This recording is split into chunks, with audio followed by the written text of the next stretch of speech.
দেখুন সূর্যের তাপ দিনকে দিন বেড়েই চলেছে। গরম বাতাসের কারণে অনেকে কিন্তু বাড়ি থেকে বের হতে ভয় পাচ্ছেন। প্রচণ্ড গরমে খাবার তালিকার গরমিলের জন্য কিন্তু আমাদের শরীরে বিভিন্ন রকম সমস্যা দেখা দিতে পারে। গরমে আমাদের শরীরের ঘামের সাথে কিন্তু অতিরিক্ত জল বের হয়ে যায়, আর এর থেকে কিন্তু হিট স্ট্রোকেরও একটা সম্ভাবনা থেকে যায়। তাই যে খাবারগুলি শরীরে প্রশান্তি দেয় এবং জলের ঘাটতি দূর করে, জলের ঘাটতি পূরণ করে, সেই ধরনের খাবার আমাদের খাওয়া উচিত।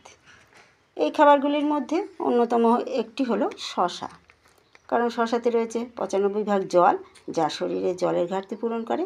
এছাড়াও শশাতে আছে ফাইবার, যা আমাদের হজম শক্তি উন্নত করে এবং কোষ্ঠকাঠিন্য দূর করতে সাহায্য করে। দেখুন আজকে আমি এসেছি শশা খেতে। শশা গাছ লতানো গাছ, লতিয়ে বেড়ায়। শশাগুলোকে এখানে খুঁজে খুঁজে বের করতে হচ্ছে। অনেক জায়গায় কিন্তু দেখা যায় শশা গাছগুলিকে মাচা বা বাউনি উপরে, সেক্ষেত্রে শশাগুলি নিচের দিকে ঝুলে থাকে, দেখতেও ভালো লাগে, তুলতেও সুবিধা। শশাকে কিন্তু ফল হিসাবেও যেমন ব্যবহার করা হয়, সবজি হিসাবেও ব্যবহার করা হয়। সেই ক্ষেত্রে সবজিটা কিন্তু হেলদি এবং টেস্টিও হয়। নমস্কার, আমি দীপা।